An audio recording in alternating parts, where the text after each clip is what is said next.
राधे मेरी स्वामिनी, मैं राधे को दास, जन्म जन्म मोहे दीजियो, श्री वृंदावन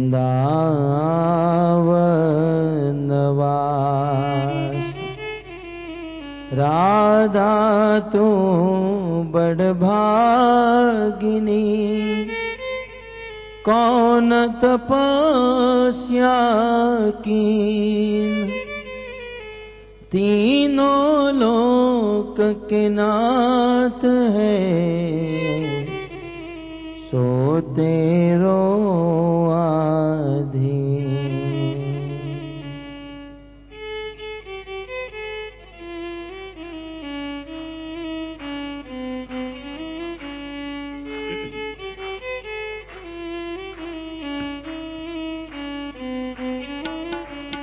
जय राधा माधव कुंज बिहारी, जय राधा माधव कुंज बिहारी, जय राधा माधव कुंज बिहारी,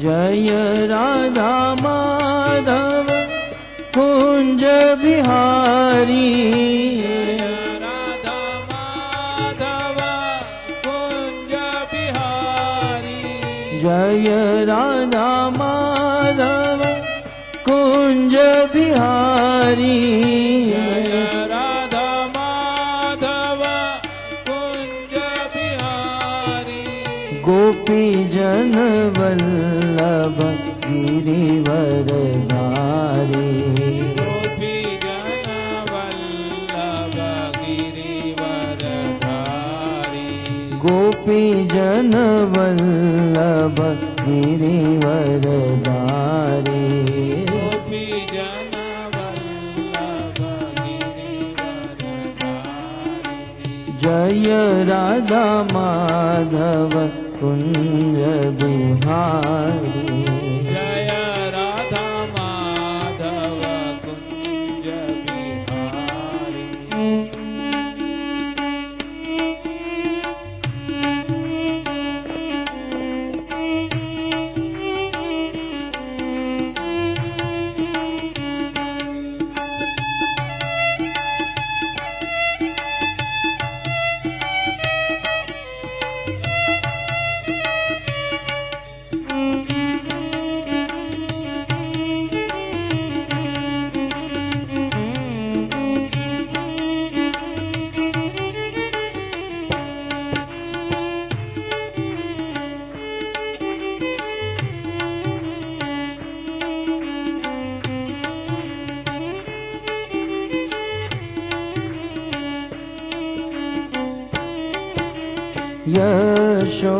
यशोदानंदन व्रज जन रंजना,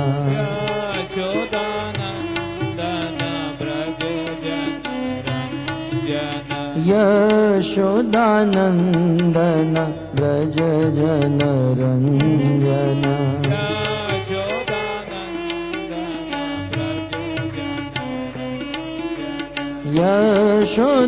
यशोदानंदन व्रज जन रंजना,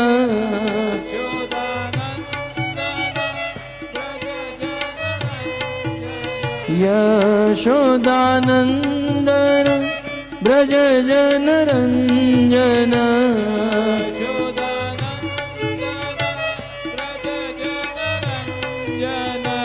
यमुना तीर वनचारी,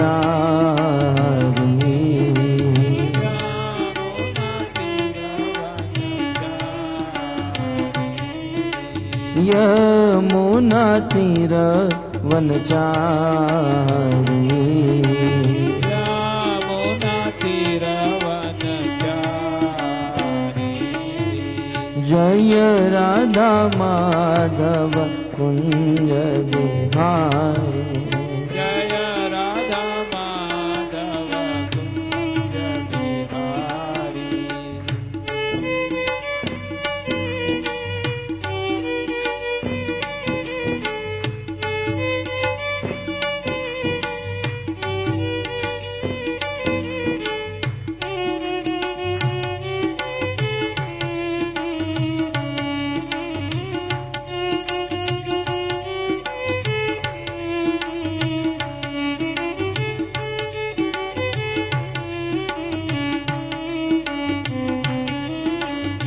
बिहारी। जय राधा माधव कुंज बिहारी। जय राधा माधव कुंज बिहारी। जय राधा माधव कुंज बिहारी।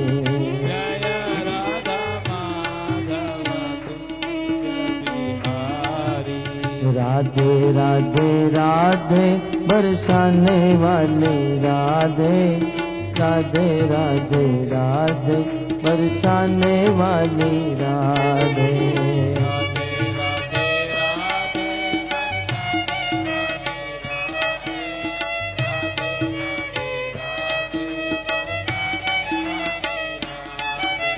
राधे राधे राधे बरसाने वाली राधे। राधे राधे राधे बरसाने वाली राधे। गाइए प्रेम से।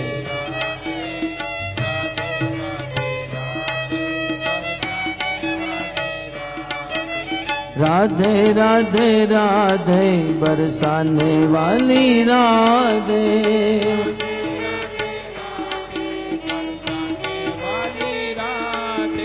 राधे राधे राधे बरसाने वाली राधे।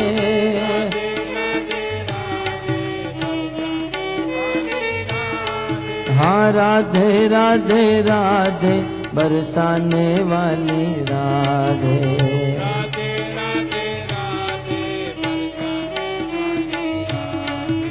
राधे राधे राधे बरसाने वाली राधे।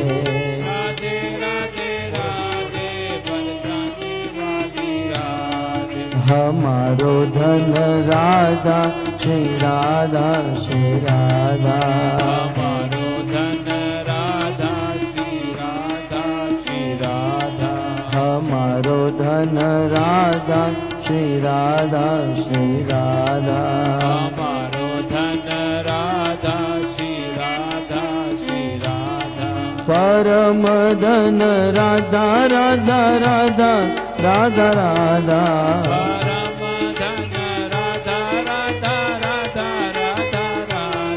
परम धन राधा राधा राधा राधा राधा।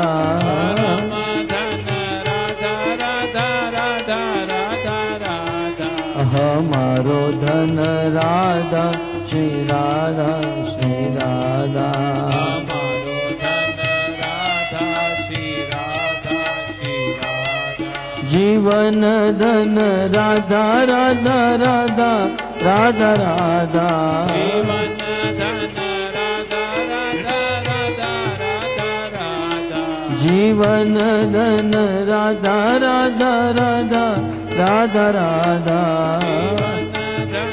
राधा राधा राधा राधा राधा। हमारो धन राधा श्री राधा श्री राधा। हमारो धन राधा श्री राधा श्री राधा। राधे राधे राधे बरसाने वाली राधे। राधे राधे राधे बरसाने वाली राधे। राधे राधे राधे बरसाने वाली राधे। राधे राधे राधे बरसाने वाली राधे। राधे राधे राधे बरसाने वाली राधे। राधे राधे राधे बरसाने वाली राधे। राधे राधे राधे बरसाने वाली राधे।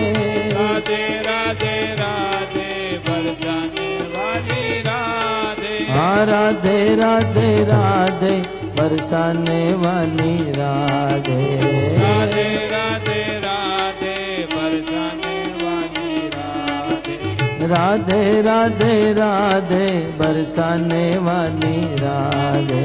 राधे राधे राधे बरसाने वाली राधे। बोलो राधे राधे राधे राधे राधे राधे राधे राधे राधे राधे राधे राधे राधे राधे राधे राधे राधे राधे। राधे राधे जतिपुरा में गोवर्धन में दान घाटी में पाप मोचन कुंड में राधे राधे संकर्षण कुंड में राधे राधे गोविंद कुंड में राधे राधे भैरव कुंड में राधे राधे गौरी कुंड में राधे राधे उछरी का लोटा राधे राधे कुसुम सरोवर राधे राधे श्याम कुटीर में राधे राधे नारद कुंड में राधे राधे बाल पोखरा राधे राधे हरि गोकुल में राधे राधे रमण रति में राधे राधे बाके बिहारी राधे राधे सने बिहारी राधे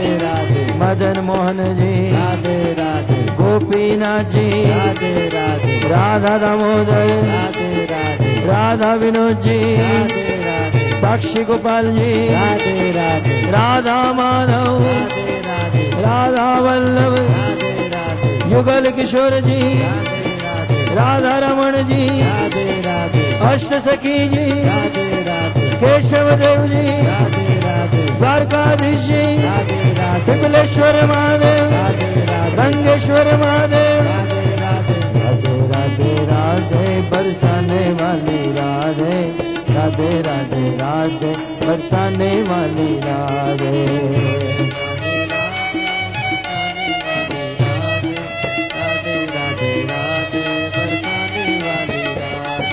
राधे राधे राधे बरसाने वाली राधे। राधे राधे राधे बरसाने वाली राधे। राधे राधे बरसाने वाली राधे। राधे राधे राधे बरसाने वाली राधे। राधे राधे राधे बरसाने वाली राधे। राधे राधे राधे बरसाने वाली राधे। बोलो राधे राधे राधे राधे राधे राधे राधे राधे राधे राधे राधे राधे।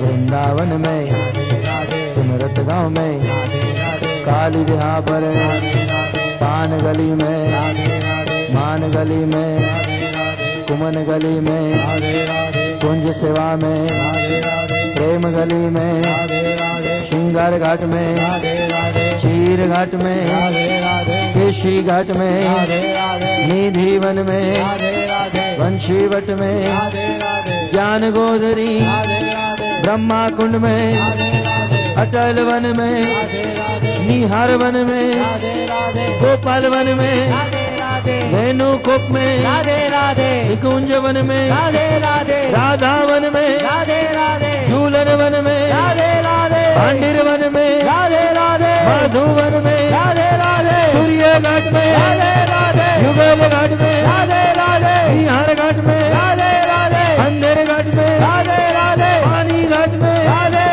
केली कदम में मथुरा जी में जन्मभूमि में गोपेश्वर में विश्राम घाट में स्वामी घाट में चीर घाट में अकुल भवन में तालवन में तड़िया जी में वराई गांव में करुण गोविंद में केसरी गांव में बौलावन में संतान कुंड में शकन गांव में बेरा गांव में इंद्र कुंड में सुरभि कुंड में ऐरावत कुंड में राधे राधे राधे बरसाने वाली राधे राधे राधे बरसाने वाली राधे।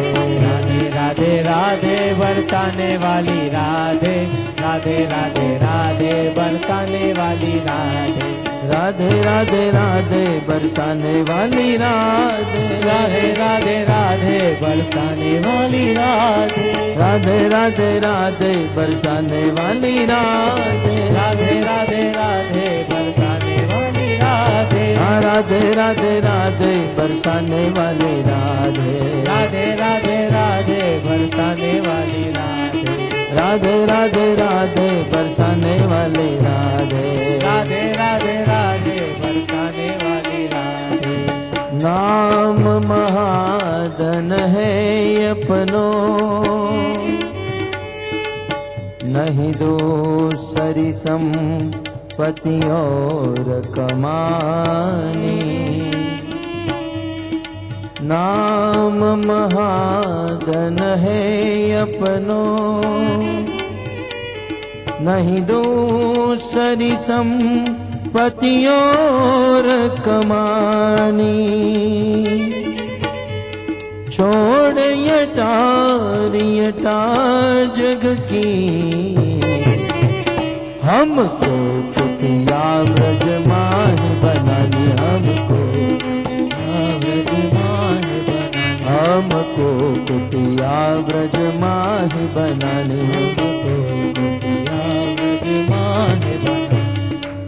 टूक मिले रसिकों की सदा, और पीबन को यमुना जल पानी।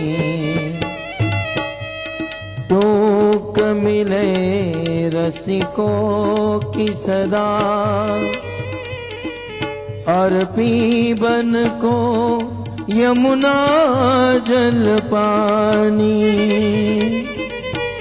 हमें औरन की परवाह नहीं, अपनी ठकुरानी श्रीराध करानी। पुरानी श्रीराध करानी। अपनी ठकुरानी श्रीराध करानी। पुरानी श्रीराध करानी। अपनी ठकुरानी श्रीराध करानी। पुरानी श्रीराध करानी। हाँ राधा श्याम सुंदर, राधा श्याम सुंदर, राधा श्याम सुंदर राधे। राधा श्याम सुंदर, राधा श्याम सुंदर, राधा श्याम सुंदर राधे। राधा श्याम सुंदर, राधा श्याम सुंदर, राधा श्याम सुंदर राधे। राधा श्याम सुंदर, राधा श्याम सुंदर, राधा श्याम सुंदर राधे। कृष्ण बलराम, कृष्ण बलराम, कृष्ण बलराम, जय कृष्ण बलराम।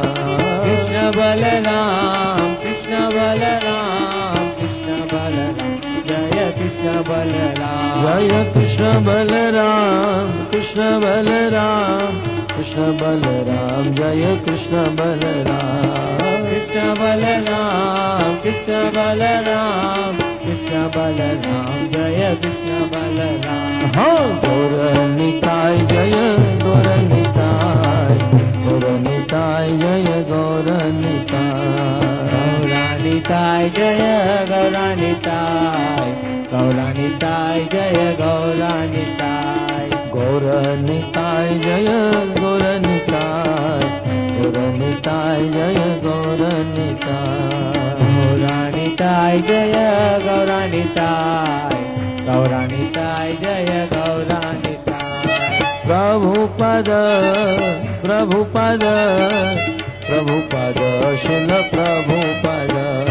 प्रभुपद प्रभुपद जय श्री प्रभुपद। प्रभुपद शिल प्रभुपद। जय प्रभुपद प्रभुपद प्रभुपद शिल प्रभुपद। प्रभुपद प्रभुपद प्रभुपद शिल प्रभुपद।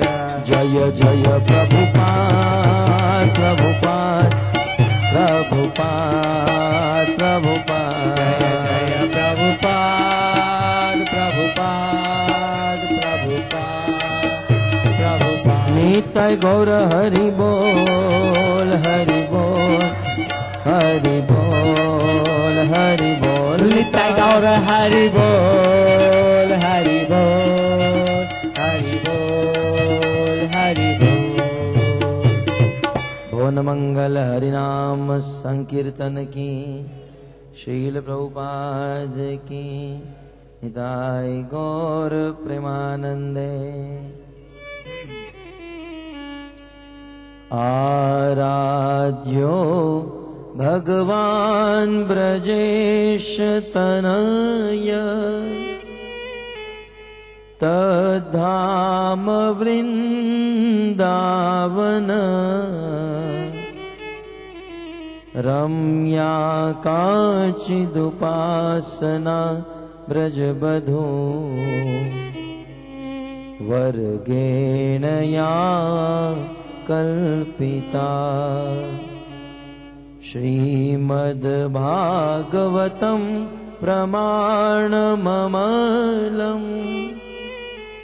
प्रेमापुमर्थो महान् श्रीचैतन्य महाप्रभो मतमिदम् तत्रादरो नः पर। वंशी विभो शितकरा नवनीरदाभात्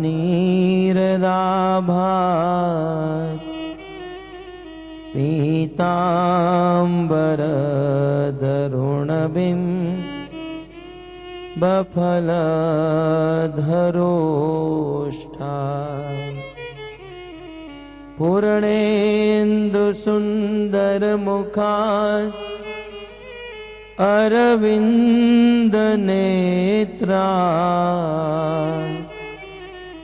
कृष्णात् परं किमपि तत्त्व अहं न जाने। कृष्ण त्वदीयपदपङ्कज पञ्जरान्ते अध्येव मे विशतु मानसराजहंस।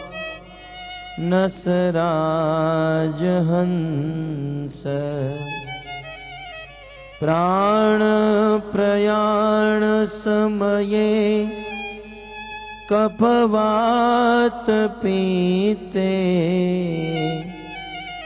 कण्ठावरोधनविधो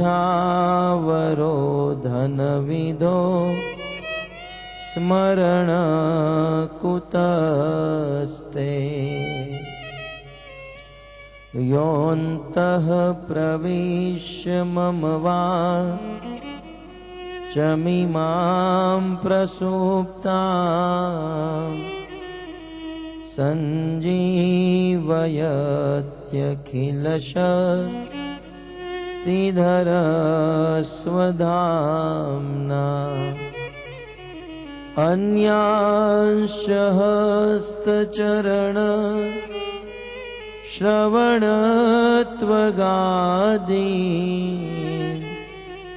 प्राणान्नमो भगवते पुरुषाय तुभ्यम्। करारविन्दे न पदारविन्दम्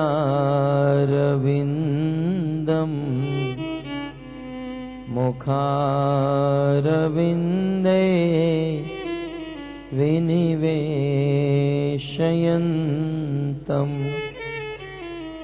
वटस्य पत्रस्य पुटेशयानम् बालं मुकुन्दं मनसा स्मरामि। श्रीकृष्ण गोविन्द दहरे मुरारे हे नाथ नारायण वासुदेव जिहवे पिबत्स्वा मृत में तदेव गोविंद दामो दर माधवेति।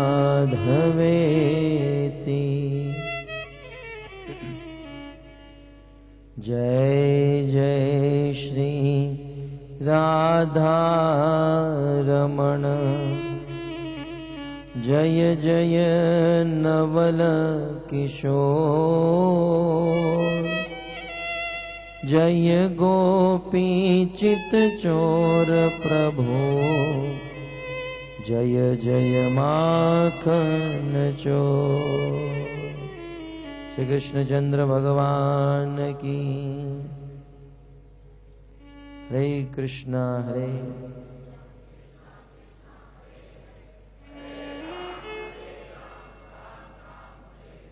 हरे कृष्णा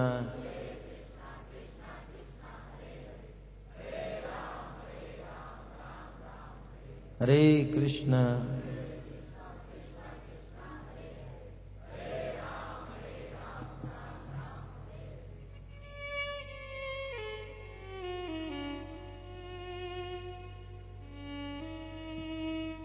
हरे कृष्णा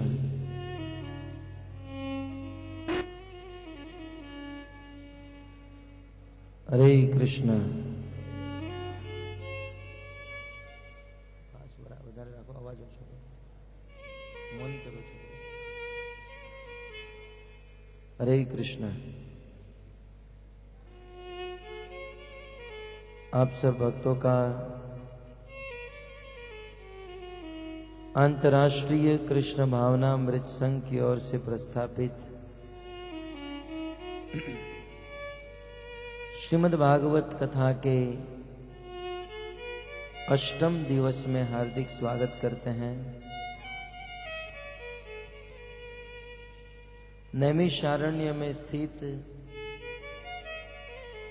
शौनक आदि ऋषि मुनिगण श्री सूत गोस्वामी के चरणों में जिज्ञासा कर रहे हैं।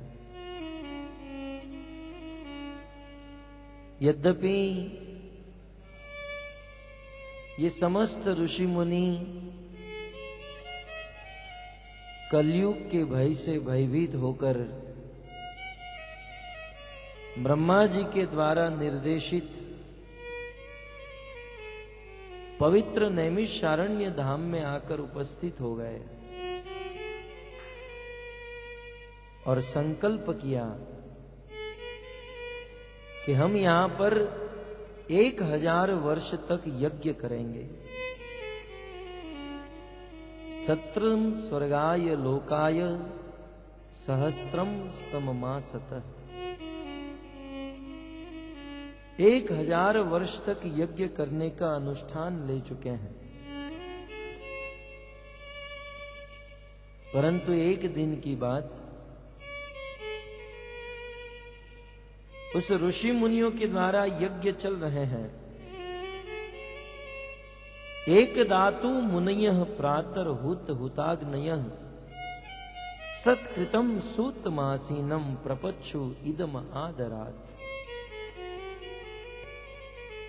ऋषि मुनि यज्ञ कर रहे हैं और उस समय सूत गोस्वामी संसार में विचरण करते करते उस नैमिषारण्य धाम में उपस्थित हुए। जब इन ऋषि मुनियों को पता चला सूत गोस्वामी यहां पर आ रहे हैं, तो समस्त ऋषि मुनियों ने आपस में मीटिंग की और मीटिंग करके ठान लिया कि अब हम ये यज्ञ नहीं करेंगे, क्योंकि सूत गोस्वामी यहां पर आए हैं, इसलिए हम उनके मुख से भागवत कथा सुनेंगे। अतः समस्त ऋषि मुनियों ने यज्ञ की अग्नि को बुझा डाली यज्ञ की अग्नि को शांत कर दिया। कुछ मुनि ऋषि मुनि गए और अनेक बाल्टी में पानी भरकर उस यज्ञ कुंड में डाल दिया, ताकि सूद गोस्वामी को पता भी न चले। सूद गोस्वामी आए और समस्त ऋषि मुनि जिज्ञासा करते हैं, आप हमें भागवत सुनाइए। इस प्रसंग से हमें यह ज्ञात होता है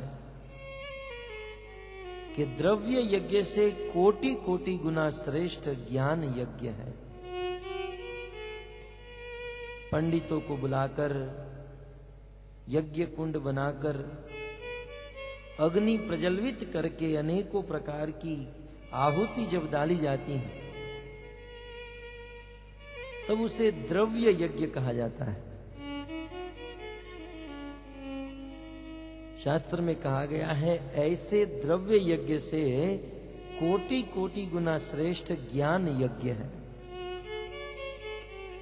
और सभी प्रकार के ज्ञान यज्ञ में कोटि गुना श्रेष्ठ श्रीमद् भागवत कथा ज्ञान यज्ञ है।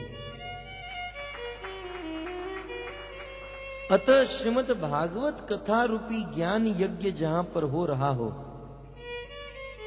वहां पर अन्य समस्त कार्य छोड़कर हमें एक ही कार्य करना चाहिए, उस भागवत के आश्रय में बैठकर भागवत का श्रवण करना। कई बार लोग यज्ञ करने में रुचि रखते हैं, तीर्थाटन करने में रुचि रखते हैं, अनेकों प्रकार के कर्म कांड में रुचि रखते हैं, परंतु भागवत के अन्य प्रसंगों में सुखदेव गोस्वामी कहते हैं कि ये कर्म कांड, ज्ञान कांड, उपासना कांड उन लोगों के लिए हैं जिनको भगवान में और भगवान की कथा में विश्वास नहीं है।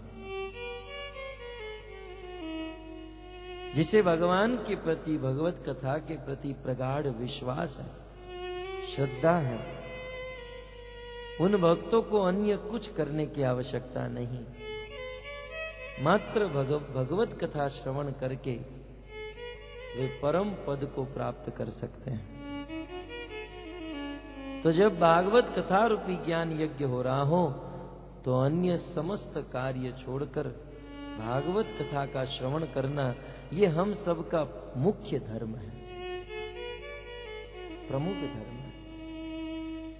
कई बार कुछ लोग तीर्थाटन करते हैं, भगवान का दर्शन करते हैं, परंतु भक्तों वास्तविक बात तो ये है कि भगवान का दर्शन हम हमारी आंखों से नहीं कर सकते। भगवान का दर्शन कानों से करना चाहिए। आंखों से भगवान को देखने का प्रयास करेंगे, भगवान पत्थर के रूप में दिख सकते हैं, भगवान समझ में नहीं आ सकते हैं, परंतु कान के द्वारा भगवान को समझने का प्रयास करें तो अवश्य भगवान को समझ सकते हैं, प्राप्त कर सकते हैं। हमारे अंतर्राष्ट्रीय कृष्ण भावना अमृत संघ के आचार्य ऐसी भक्ति वेदांत स्वामी शिल प्रभुपाद जब गृहस्थ थे, जीवन में प्रथम बार वृंदावन गए और उन दिनों भक्ति सिद्धांत सरस्वती महाराज के द्वारा ब्रज मंडल की परिक्रमा हो रही थी। उस समय श्री प्रभुपाद जी सीधे उस परिक्रमा में कोशी नामक स्थान पर पहुंचे। जीवन में प्रथम बार वृंदावन गए, परिक्रमा में प्रवेश किए, परंतु सुबह अनाउंसमेंट हुआ कि आज गुरु महाराज भक्ति सिद्धांत सरस्वती महाराज की तबीयत ठीक नहीं है, अतः आज गुरुदेव भक्ति सिद्धांत महाराज दर्शन के लिए नहीं जाएंगे, वे यहां मंदिर में रहेंगे और प्रवचन करेंगे। जिन भक्तों को मंदिरों का दर्शन करना है तो वे दर्शन करने जा सकते हैं, और जिन भक्तों को यहाँ बैठकर भक्ति सिद्धांत महाराज से कथा सुननी है वो कथा सुन सकते हैं। तब वहां पर 80-90% लोग मंदिरों का दर्शन करने चले गए। श्रील प्रभुपाद जी वहां पर गए थे और उनके पास 2 ऑप्शन था, क्या करें। अब जीवन में प्रथम बार गए थे, इसलिए दर्शन करने की भी इच्छा थी, परंतु प्रभुपाद जी इस सिद्धांत को जानते थे। अतः प्रभुपाद जी ने सोचा दर्शन तो मैं फिर भी कभी कर सकता हूं, लेकिन गुरुदेव के मुख से प्रवचन ये बार बार नहीं मिल सकता है। श्रील प्रभुपाद जी मंदिरों के दर्शन करने नहीं गए, वहीं पर भक्ति सिद्धांत महाराज के चरणों में बैठकर भागवत कथा का श्रवण किए। प्रभुपाद जी अपनी कलम चलाते हैं, लिखते हैं कि मेरे गुरु ने देखा कि मुझ में भगवत कथा सुनने की बहुत रुचि है। वैसे तो मैं मंदिर के लिए बहुत काम करता था, डोनेशन लाता था, भक्तों को भी लाता था, अनेकों प्रकार की सेवा करता था, परंतु मेरे गुरु ने देखा कि मुझ में भगवत कथा सुनने की जिज्ञासा है, इच्छा है। अतः उन्होंने मेरे पर कृपा की और कृपा करते हुए मुझे एक साथ हरिनाम दीक्षा और ब्राह्मण दीक्षा दोनों दीक्षा प्रदान कर दी। इससे साबित होता है भक्त का सबसे बड़ा गुण है भगवत कथा को सुनना। और शास्त्र में अन्य स्थानों पर कहा गया है, श्रुत्वा ज्ञानम अवाप्नोति श्रुत्वा त्यजति दुर्मति। सुनने से ही ज्ञान प्राप्त होता है, सुनने से ही हमारी दुर्बुद्धि दुर्मति दूर हो जाती है, और वास्तव में सुनने से ही सब कुछ मिलता है। और इसलिए आप देखोगे भगवान ने कान 2 बनाए और मुंह एक ही बनाया,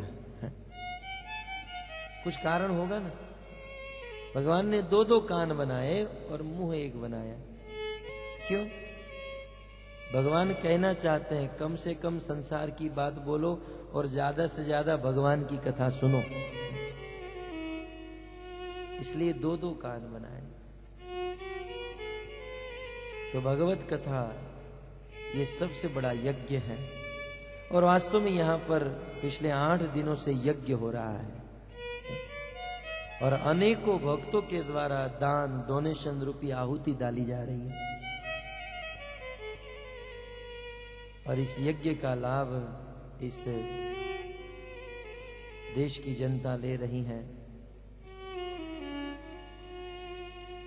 सुध गोस्वामी कहते हैं यही है मनुष्य जीवन का परम लाभ। कहते हैं धर्म स्व अनुष्ठित पुंसाम विश्वक्सेन कथा सुयः। भगवान का एक रूप है विश्वक्सेन, और इस विश्वक्सेन के अंश से ही गणेश जी का प्राकट्य हुआ है। गणेश जी विश्वक्सेन के अंश हैं, और विश्वक्सेन भगवान श्री कृष्ण का नाम है। कहते हैं धर्म सुअनुष्ठित, हमारे जीवन के जो कर्तव्य हैं, ऑफिस के कर्तव्य, दुकान के, बिजनेस के, पति के, पत्नी के, पुत्र के, समाज के, देश के, ये सभी कर्तव्यों को परफेक्ट रूप से निभाया जाए, है ना। संसार में जेन्युइन आदमी होते हैं ना, कुछ परफेक्ट होते हैं सभी फील्ड में। बोलते हैं धर्म स्व अनुष्ठित पुंसाम, सभी कार्य परफेक्ट चल रहे हो, परंतु विश्वक्सेन कथा सुय, परंतु भगवान कृष्ण की कथा में न उत्पात येद यति रतिम, कृष्ण कथा में रुचि उत्पन्न नहीं हुई, कृष्ण कथा में प्रेम उत्पन्न नहीं हुआ, तो कहते हैं संसार में जितना भी काम किया, जितनी भी मेहनत की, श्रम एव ही केवलम, वो सुचारू ढंग से किया गया कार्य गधे और बैल की तरह मात्र श्रम है। हम लोग अभिमान करते हैं, हम मेहनत करते हैं, हार्डवर्किंग करते हैं, मेहनत तो गधे भी करते हैं।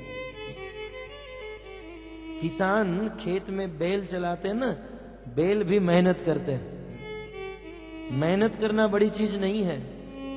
मेहनत करके भगवान की कथा में रुचि उत्पन्न हो जाना, ये सही मेहनत है। इसलिए जीवन के प्रत्येक कार्य के अंत में आप देखो कि यह कार्य करने से भगवान में और भगवान की कथा में मेरी रुचि हो रही है।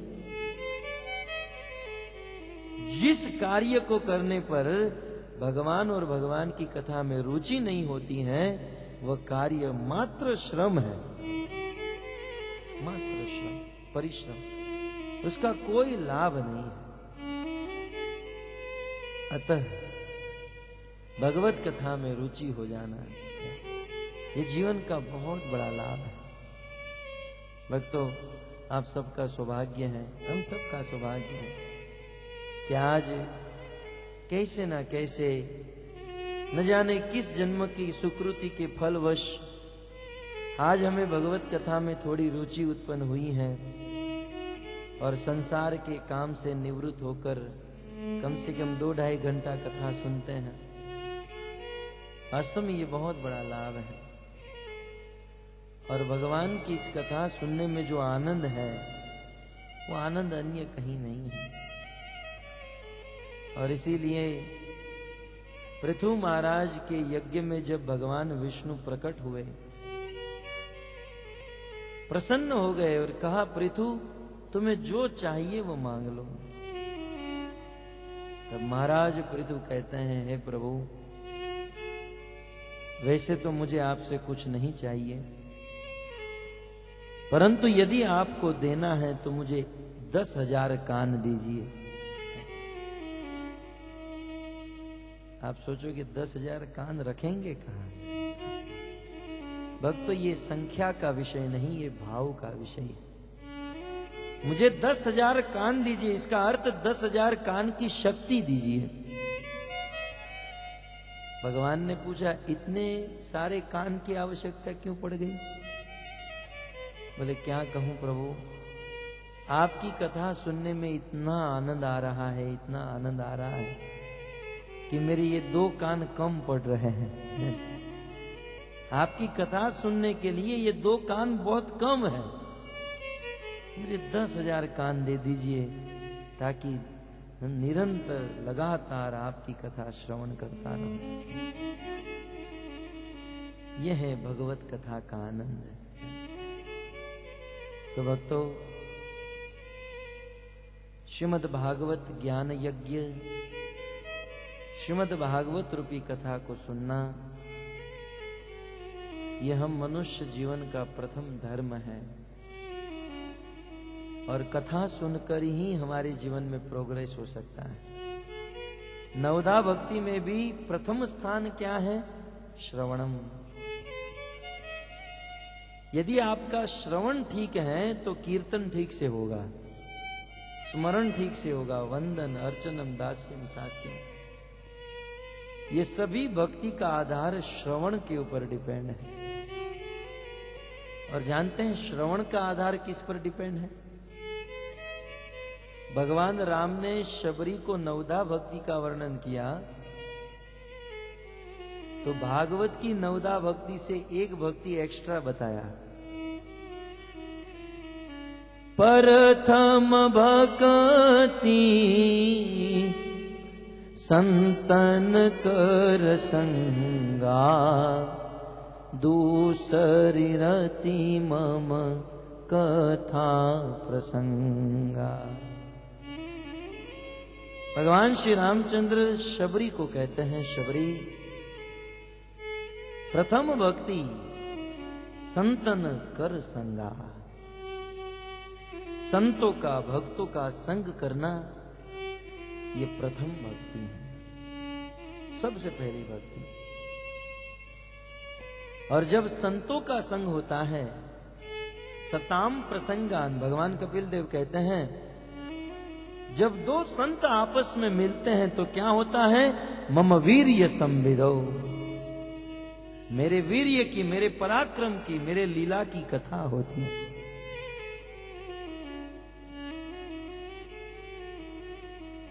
महात्मा गण कहते हैं ना, संत से संत मिले करे भक्ति की बात, ज्ञानी से ज्ञान मिले करे ज्ञान की बात, गधे से गधा मिले करे लातम लात। जैसे लोग मिलते हैं वैसा कार्य होता है। दो भक्त मिलते हैं तो भगवत कथा में तुष्यंती च रमंती च, कृष्ण कथा सुनकर आनंद उठाते हैं। तो श्रवण तब हो सकता है जब संतों का संग करेंगे, संतों का समागम करेंगे। और भक्तों, संतों का समागम करना ये बहुत बड़ा कार्य है। संतों ने लिखा है, संत मिलन को चालिए तजी माय अभिमान, एक एक पग आगे धरे कोटिन यज्ञ समान। संत मिलन को चालिए तजी मान अभिमान। संत को मिलने जाइए, संतों का संग कीजिए, सत्संग कीजिए, लेकिन ध्यान रहे जब सत्संग करने जाते हैं तब माया, ममता और अभिमान को छोड़कर जाना चाहिए। हृदय में मोह भरा है और कितने भी बड़े संत का संग करेंगे जीवन में कोई लाभ नहीं होगा। भगवत गीता का ज्ञान भगवान ने अर्जुन को सुनाया और आप सब जानते होंगे वही गीता का ज्ञान वेद व्यास जी के पुत्र ग्वलगम मुनि के, वेद व्यास जी के शिष्य और ग्वलगम सूत के पुत्र संजय ने धृतराष्ट्र को सुनाया। एक ही गीता, एक ही ज्ञान अर्जुन ने भी सुना और धृतराष्ट्र ने भी सुना। अर्जुन अपने कर्तव्य से विमुख थे। कृष्ण ने गीता सुनाई और गीता सुनाने के बाद कृष्ण ने अर्जुन को कहा, अर्जुन क्या लग रहा है? तब अर्जुन ने कह दिया, करिष्ये वचनम तव।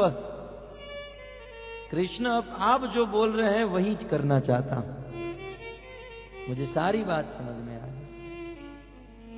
और वहां धृतराष्ट्र को संजय वही गीता सुना रहे थे और गीता सुनाकर बार बार संजय कह भी रहे थे, महाराज अभी भी आपके हाथ में समय है, आप इस युद्ध को रुकवा दीजिए, नहीं तो आपके पुत्र मारे जाएंगे। और रोज बताते थे, महाराज आज आपके 2 पुत्र मर गए। धृतराष्ट्र को हृदय में दुख होता था, मेरे 2 पुत्र मर गए संजय, आगे क्या हुआ ये बताओ। महाराज आज आपके 3 पुत्र मर गए, अरे मेरे 3 पुत्र मर गए, आगे क्या हुआ संजय? अब आगे क्या हुआ? अभी भी तुम्हारे हाथ में है, युद्ध को रुका दो।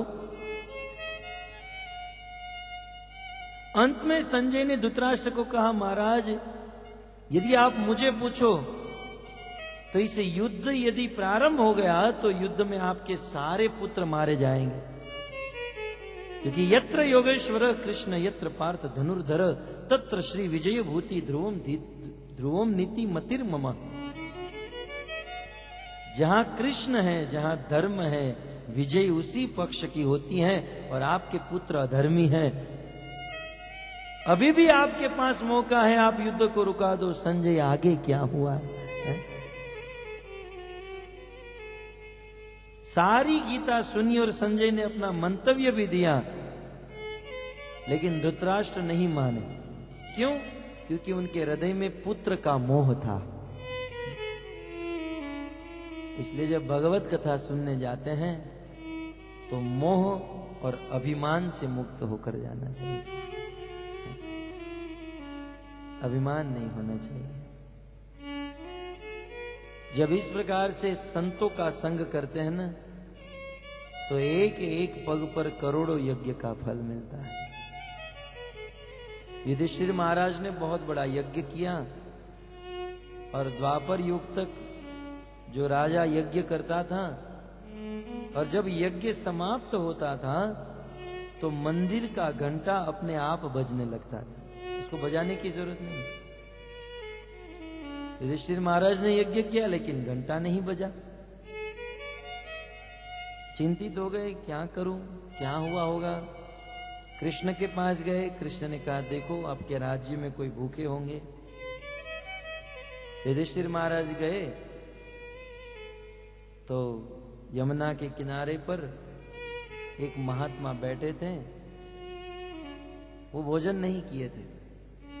युधिष्ठिर ने कहा, महाराज आप आइए, भोजन कीजिए ताकि मेरा यज्ञ समाप्त हो, संपन्न हो। बोले, मैं नहीं आऊंगा। महाराज आप इतने क्रोधित क्यों होते हैं, आप चलिए ना हमारे यज्ञ में। बोले, यदि 100 यज्ञ का फल मुझे अर्पण करोगे तब मैं आपके साथ आऊंगा। युधिष्ठिर महाराज ने कहा, जीवन में पहला यज्ञ कर रहा हूं और उसमें भी अधूरा रह गया, आप नहीं आ रहे हो तो मैं 100 यज्ञ का फल कहां से लाकर आपको दूं। नहीं, मैं 100 यज्ञ का फल दोगे तो ही मैं यहां से हिलूंगा, अन्यथा नहीं आऊंगा। बहुत मनाया, प्रयास किया, नहीं आए। युधिष्ठिर महाराज चिंतित। उनकी पत्नी द्रौपदी ने कहा, महाराज यदि आपकी आज्ञा हो तो मैं जाऊं उस साधु के पास। बोले, जब वो साधु मुझसे नहीं माना तो तुझसे कैसे मानेगा। देखिए, स्त्रियों को कम मत समझिए। जो काम पुरुष नहीं कर सकते हैं वो स्त्री कर देती हैं। युधिष्ठिर महाराज ने आज्ञा दी, द्रौपदी गई। महात्मा को कहा, महात्मा हमारा यज्ञ अधूरा रह गया, आप आइए तो हमारा यज्ञ पूर्ण होगा। बोले, मैंने आपको कहा एक बार 100 यज्ञ का फल दोगे तो ही मैं आपके साथ आऊंगा। द्रौपदी ने कहा, ठीक है आप आइए, मैं आपको 100 यज्ञ का फल दूंगी। बोले, तेरे पति को जाकर पूछ, 100 यज्ञ किया है उसने कभी। बोले, महाराज आप चिंता क्यों करते हो, मैं द्रौपदी ही प्रतिज्ञा करती हूं, प्रण लेती हूं, आपको 100 यज्ञ का फल दूंगी। महात्मा ने कहा, कैसे दोगी। बोले, हमारे राज्य में यज्ञ में बड़े बड़े ऋषि मुनि आए हैं, असीत, देवल, व्यास, धौम्य, शरद्वान, अरिष्ट नेमि, अंगिरा, नारद, एक से एक ऋषि मुनि आए हैं। ऋषि मुनियों का मेला लगा है, सत्संग हो रहा है। और महाराज आपने बस यही साधु का वस्त्र पहनते हो, कभी शास्त्र पढ़ा नहीं आपने। संत मिलन को चालिए तजी मान अभिमान। मान और अभिमान को छोड़कर जब सत्संग में जाते हैं तो एक एक पग आगे धरे। तो जब हम हमारे घर से एक एक पग आगे बढ़ते हैं तो प्रत्येक कदम पर कोटि न यज्ञ समान करोड़ों करोड़ों यज्ञ का फल प्राप्त हो जाता है। महाराज यहां से आप सत्संग में चलिए, करोड़ों यज्ञ का फल मिलेगा। 100 यज्ञ का फल आप रख लेना, बाकी का मुझे दे देना। भक्त ये सत्य बात है। भगवत कथा श्रवण करते हुए या सत्संग करने के लिए हमारे घर से हम जितने कदम आगे बढ़ाते हैं, प्रत्येक कदम पर करोड़ों करोड़ों यज्ञ का फल प्राप्त हो जाता है। कुछ लोग यहाँ पर कहते हैं हम तो बड़ी दूर से आ रहे हैं। कुछ लोग कहते हैं ये कथा सनातन मंदिर में हो रही है, बहुत दूर है। भक्त जो दूर से आते हैं ना, उसको तो ज्यादा यज्ञ का फल प्राप्त होता है और सबसे ज्यादा तो फल हमें मिल रहा है। बड़ी दूर से आए तो कोटि ने यज्ञ समान करोड़ों करोड़ों यज्ञ का फल। और वक्त ये यज्ञ का फल मिलना ये भी बहुत छोटी चीज है। वेद व्यास जी तो भागवत के प्रारंभ में ही लिख देते हैं कि भागवत कथा सुनने की बात तो दूर रही, भागवत कथा सुनने की कोई इच्छा कर लेता है ना? सुना नहीं, अपने घर पर बैठा इच्छा कर रहा है कि सनातन मंदिर में जाएंगे, इसको उनकी कथा हो रही है, इसको सुनेंगे। कहते हैं भागवत कथा सुनने की इच्छा हो जाती है, उस इच्छा करने मात्र से अनंत कोटि ब्रह्मांड के अधिपति परब्रह्म भगवान श्री कृष्ण उस इच्छा करने वाले भक्त के हृदय में प्रकट हो जाते हैं। सद्य ही अवरुद्ध तेत कृति भी शुश्रूषु भी तत्क्षणात्। तत्क्षणात् उसी क्षण उसी समय, जिस समय भागवत सुनने की इच्छा होती है, भगवान हृदय में बंदी हो जाते हैं, कैद हो जाते हैं। तो भक्तों, ये है सत्संग की महिमा, भागवत की महिमा, भागवत कथा की महिमा। विचार कीजिए, हमारे जीवन में कितना बड़ा सौभाग्य प्राप्त हो गया कि ऐसी शुद्ध भागवत सुनने का अवसर मिला है। भागवत कथा तो संसार में अनेकों जगह पर होती है, टीवियों में भी होती है, लेकिन उस कथा में और इस कथा में जमीन आसमान का अंतर है। संसार में अन्य जगह पर जहां भागवत होती है तो वह गुरु शिष्य परंपरा से नहीं होती है। भागवत कथा सुनने वाला स्वयं धन की आसक्ति में फंसा होता है। आज के लोग तो भागवत को बिजनेस बना चुके हैं।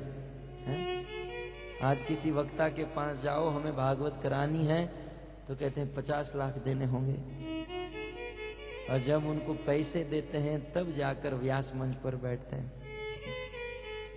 अब विचार कीजिए, जब भागवत बोलने वाला स्वयं धन की आसक्ति में फंसा है, तो संसार के लोगों को, श्रोताओं को संसार की आसक्ति से कैसे मुक्त करा सकता है? भक्तों, भागवत बोलने वाले की योग्यता, भागवत धन, मान और प्रतिष्ठा के लिए नहीं बोलना चाहिए। भागवत बोलना चाहिए मात्र कृष्ण को प्रसन्न करने के लिए, कृष्ण को खुश करने के लिए। हृदय से, भक्ति से जब भागवत को बोला जाता है तो सुनने वाले भक्तों के हृदय में भी भक्ति प्राप्त हो जाती है। तो हमारा बहुत बड़ा सौभाग्य, हम यहाँ पर शुद्ध भक्त के मुख से भागवत सुन रहे हैं। शुद्ध भक्त माने मैं शुद्ध नहीं हूं। आप लोग कहेंगे प्रभु जी अपने आप को शुद्ध कह रहे हैं, हम तो बड़े पापी हैं। हम तो यह मानते हैं संसार में हमारे जैसा दुष्ट कोई नहीं है, परंतु इतना विश्वास तो जरूर है कि हम जो बोल रहे हैं, ये सब बातें, ये सब शब्द शुद्ध भक्तों के बोल रहे हैं। हमारा वक्तव्य हमारा नहीं है। अब ये मत सोचिए लाल गोविंदास अपनी बुद्धि से अपनी बात बता रहे हैं। हम यहाँ भागवत कथा कर रहे हैं, शिल प्रभुपाद जी की लेखनी को पढ़कर, बड़े बड़े आचार्यों की बातों को हम आपके बीच में प्रस्तुत कर रहे हैं। हम हमारे मन और हमारी बुद्धि की बात कुछ नहीं कर रहे हैं। और सत्य कहूं तो हम में कोई बुद्धि भी नहीं है। हम जब पढ़ते थे तो बहुत वीक थे, हम सबसे लास्ट में आते थे, न तो ज्ञान है न बुद्धि है। परंतु हम जो बोल रहे हैं वो शुद्ध संत आचार्य की बात को बोल रहे हैं। और प्रभुपाद जी कहते हैं जैसे पोस्टमैन होता है, पोस्टमैन का काम क्या है? एक घर से लेटर को उठाता है, दूसरे घर पे छोड़ता है? अब वो पोस्टमैन कैसा भी दिखने में हो, उसको बुखार आ रहा हो या लंगड़ा हो या अंधा हो, लेकिन उसका काम क्या है? एक घर से लेटर लेकर दूसरे घर पर पहुंचाना।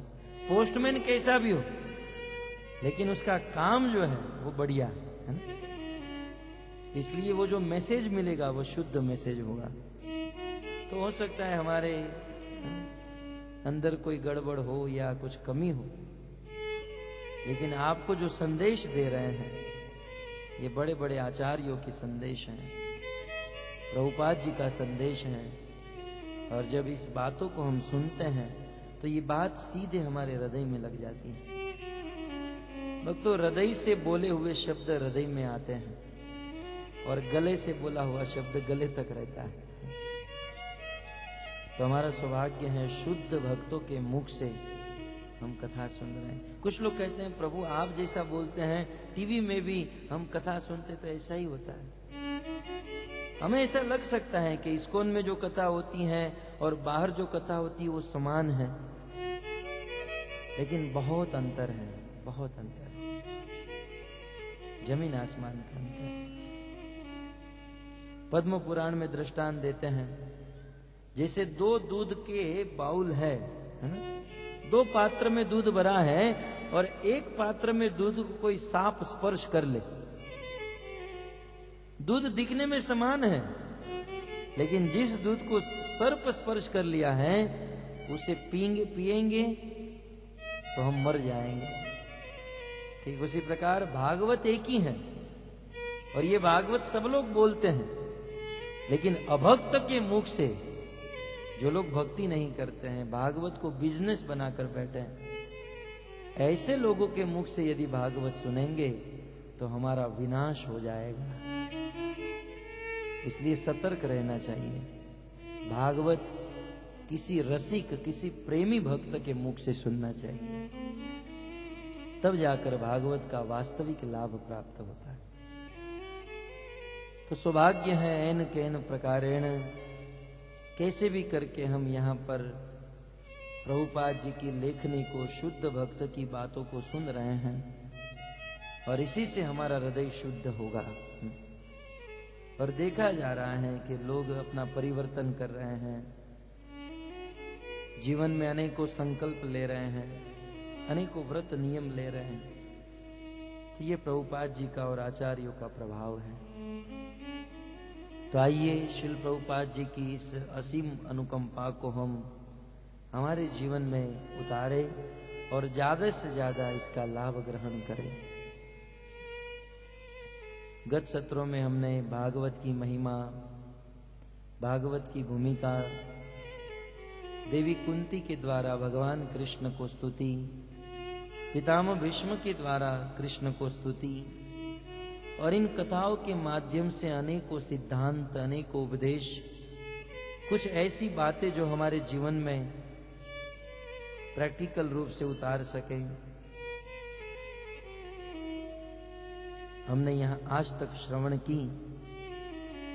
आज नैमिषारण्य में स्थित शौनक आदि ऋषि मुनि सूत गोस्वामी को जिज्ञासा कर रहे हैं कि हे प्रभु, अब आप हमें महाराज परीक्षित के विषय में सुनाइए। श्री शौनक उवाच अश्वत्थाम्नोपसृष्टेन ब्रह्मर्षिष्णोस्ततेजसा उत्तरायाहतो गर्भ इषेनाजीवित पुनः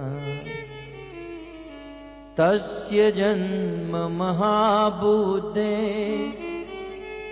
कर्मणि च महात्मनः निधनं च यथा वासी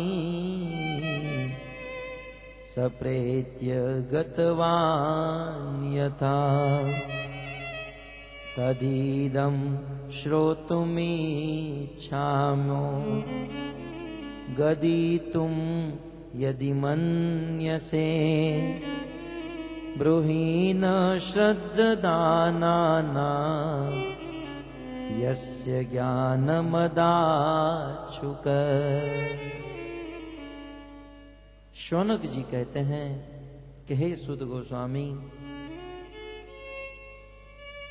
अश्वत्थामा ने उत्तरा के गर्भ के ऊपर ब्रह्मास्त्र छोड़ा था, और आपने यह कहा कि भगवान श्री कृष्ण ने अपनी लीला से उत्तरा के गर्भ की रक्षा कर ली। तो हे प्रभु, उत्तरा के गर्भ की रक्षा होने के बाद उस बालक का जन्म कब हुआ? उस उत्तरा के पुत्र, अभिमन्यु के पुत्र परीक्षित के विषय में आप बताइए। और हमने सुना है उनको श्राप मिला था। किस प्रकार महाराज परीक्षित को श्राप मिला और किस प्रकार महाराज परीक्षित भगवान के धाम में चले गए? यदि आप हमको योग्य समझते हैं, कहते हैं तदिदम श्रोतुम इच्छामि गदितुम यदि मन्यसे, यदि हम इस कथा को सुनने के योग्य हैं तो आप इस कथा को हमें सुनाइए। क्योंकि हम श्रद्धालु हैं और आप भगवान के प्रिय हो। जब श्रोता श्रद्धालु होते हैं और वक्ता भगवान के प्रिय होते हैं, और जब तब कथा होती है ना, तो उस कथा से श्रोता और वक्ता दोनों को आनंद आता है। एक आनंद की लहर बहने लगती है।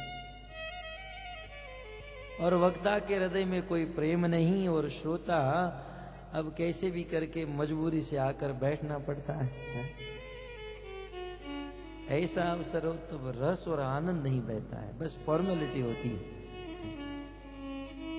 परंतु श्रोता के हृदय में श्रद्धा, जिज्ञासा, और वक्ता के हृदय में प्रेम, और तब जब कथा होती है तो जगत के उद्धार के लिए कथा बहती है। परीक्षित के विषय में सुनाइए। जिज्ञासा बहुत अद्भुत है, और मनुष्य जीवन बना ही है जिज्ञासा करने के लिए, है ना। वेदव्यास जी ने वेदांत सूत्र नामक ग्रंथ लिखा। उनका प्रथम मंत्र, प्रथम श्लोक ही लिखते हैं, यथा तो ब्रह्म जिज्ञासा अथ अतः। मनुष्य जीवन प्राप्त हुआ है, अतः देयरफॉर मनुष्य जीवन मिला है, इसलिए मनुष्य जीवन प्राप्त करते ही सर्वप्रथम क्या करना चाहिए? ब्रह्म जिज्ञासा, भगवान के विषय में जानने का प्रयास करो। दुनिया के विषय में तो बहुत जानते हैं, थाईलैंड में क्या हुआ, बैंकॉक में क्या हुआ, यहाँ क्या हुआ, पड़ोसी में क्या हुआ, उस मोहल्ले में क्या हुआ, लेकिन पहले ये जानिए अपने अंदर क्या हो रहा है। हम कौन हैं, आत्मा क्या है, परमात्मा क्या है, बारे में जानिए, आत्म साक्षात्कार कीजिए, फिर परमात्मा साक्षात्कार कीजिए। और यदि कोई व्यक्ति परमात्मा के विषय में, भगवान के बारे में जान जाता है, तो फिर उसे दुनिया के बारे में जानने की आवश्यकता नहीं रहती। श्री प्रभुपाद जी भगवद गीता के परपोर्ट में लिखते हैं, Krishna is root of everything. भगवान श्री कृष्ण सबके मूल है। एक बार कृष्ण को जान लिया तो सारी चीज आपको समझ में आ गई। और कृष्ण को छोड़कर दुनिया को जानते रहो, जीवन बीत जाएगा, लेकिन दुनिया को जानने की बात दूर रही, अपनी पत्नी को भी नहीं जान पाओगे जीवन भर तक।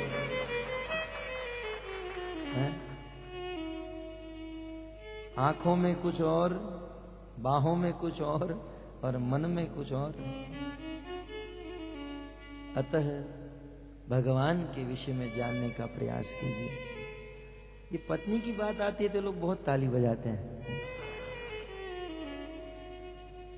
कुछ तो यहाँ गड़बड़ है।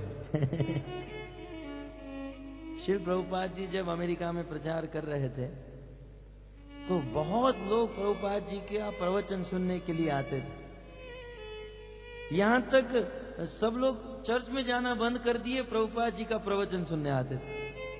और आपको पता होगा श्री प्रभुपाद जी ने, अब शुरू में पैसे नहीं थे तो चर्च को खरीद लेते थे और चर्च में ठाकुर जी का विग्रह और मंदिर बना देते थे। तो किसी चर्च के फादर ने आकर प्रभुपाद जी को पूछा, प्रभुपाद आप जब प्रवचन करते हो तो इतने सारे लोग क्यों आते हैं? न तो आपके पास मंदिर है, न कोई ठिकाना, और हमारे पास इतने बड़े बड़े चर्च हैं, लेकिन संख्या बहुत कम होती है। प्रभुपाद जी कुछ ऐसी टिप्स दीजिए ना, कुछ ऐसा प्लान दीजिए ताकि हमारे चर्च में भी बहुत लोग आए। अब प्रभुपाद तो संत हैं, साधु हैं, सबके दुख दूर करते हैं। वो पादरी आए, फादर आए, बोले कोई बात नहीं, आप प्रवचन करते हो ना? बोले हाँ। बोले संडे को प्रवचन करो और मैं जो टॉपिक देता हूं उस टॉपिक के ऊपर प्रवचन करो और फिर देखो कितने लोग आते हैं। श्री प्रभुपाद जी ने एक टॉपिक दिया, उस टॉपिक को बोर्ड के ऊपर लगा दिया, न्यूज़पेपर में एडवर्टाइजमेंट दी, और जिस चर्च में चिड़िया भी नहीं फरकती थी उस टॉपिक को पढ़कर वह चर्च हाउसफुल हो गया, पूरा चर्च भर गया, पूरा चर्च। और उस चर्च में तकलीफ क्या हुई? 2 रो में लेडीज बैठी थी, 2 रो में जेंट्स बैठे थे। और जो लेडीज थी वो ऐसे करके बैठ गए, और जो जेंट्स थे वो ऐसे करके बैठे थे। अब जो फादर थे वो चिंता में पड़ गए, ऐसे क्यों बैठे हैं सब लोग, हैं? मूल बात क्या थी जानते हैं? प्रभुपाद जी ने टॉपिक क्या दिया था? यदि आप अपने जीवन साथी से परेशान हो तो क्वेश्चन मार्क। यदि आप अपने जीवन साथी से परेशान हो तो यहां पर आइए, आपकी परेशानी दूर की जाएगी। तब पत्नी ने पति को कहा मेरी सहेली की वहां पार्टी है तो मैं वहां जाने वाली हूं, तो आज मैं घर देरी से आऊंगी। पति ने पति को कहा हाँ मेरी भी आज ऑफिस में मीटिंग है इसलिए मैं भी देरी से आऊंगा।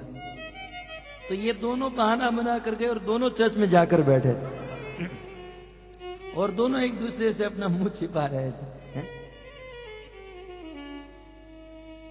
तो कहने का तात्पर्य ये है कि संसार में सब लोग परेशान हैं अपने जीवन साथी से।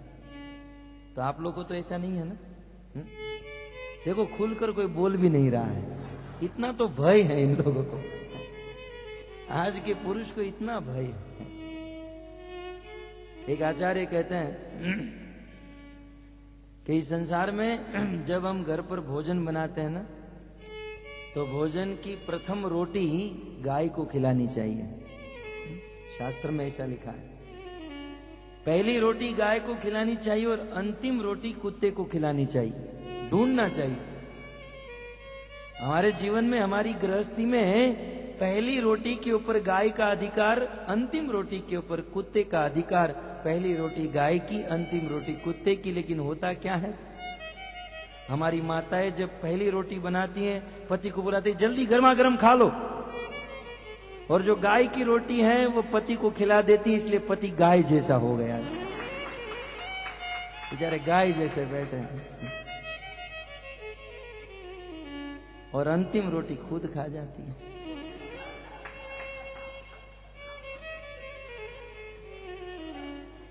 कुछ लोग नहीं समझे, कोई बात नहीं, ऐसी बातें कम समझ में आए तो ही अच्छा है। देखिए मेरा वाक्य नहीं है, एक संत ऐसा बता रहे थे। अब कितना सच है गलत है आप लोग को अनुभव हो चुका होगा। बेचारे भोले बन गए हैं, गाय जैसे हो गए हैं, झुक जाते हैं। कोई बात नहीं, तुम जो कहोगी। खैर, तो मैं तो क्या बात कर रहा था, क्या बोल रहा था? शौनक आदि ऋषि मुनि ने परीक्षित, हाँ, जिज्ञासा करनी चाहिए, और जिज्ञासा भगवान के विषय में होनी चाहिए। भगवान क्या है, हम क्या है। तो यहां पर शौनक आदि ऋषि मुनि जिज्ञासा किए, परीक्षित के विषय में सुनाइए। भगवान श्री कृष्ण ने महाराज परीक्षित की रक्षा कर ली। अब देखिए यहां पर भी एक सिद्धांत है, भगवान उनकी रक्षा करते हैं जो लोग उनकी भक्ति करते हैं, है ना? अब बताइए महाराज परीक्षित ने भगवान की भक्ति कहां कर ली? वो तो गर्भ से बाहर भी नहीं आए थे, फिर भी भगवान ने महाराज परीक्षित की रक्षा की। तो यहां पर एक सिद्धांत प्रकट होता है कि एक भक्त अथवा एक मां यदि भक्ति करती हैं और अपने बच्चों के प्रति शुभ कामना रखती हैं, तो अपनी माता की भक्ति का फल पुत्र को प्राप्त होता है, अवश्य होता है। तो भगवान श्री कृष्ण ने रक्षा की। कुछ दिनों के बाद उत्तरा के गर्भ से एक तेजस्वी बालक का जन्म हुआ, और जैसे ही बालक का जन्म हुआ ब्राह्मणों को बुलाया गया, स्वस्ति वाचन किया गया, वेदों के श्लोक और मंत्र को पढ़ाया गया। देखिए हमारे बालक के जन्मदिन के दिन क्या करना चाहिए ये भी भागवत में लिखा है। जब बालक का जन्म होता है, हैप्पी बर्थडे होता है, तब ब्राह्मणों को बुलाना चाहिए, वैष्णवों को बुलाना चाहिए, स्वस्ति वाचन कराना चाहिए, भगवत कथा, भगवत कीर्तन, भगवत प्रसाद। और आज तो जन्मदिन होता है, होटलों में जाते हैं और फिर केक लाते हैं और फिर केक में मोमबत्ती लगाते हैं और मोमबत्ती को जलाते हैं। मोमबत्ती बेचारी जलती रहती है और माता पिता बच्चे को कहते बेटा बुझा दे। अब प्रकाश का अर्थ होता है ज्ञान।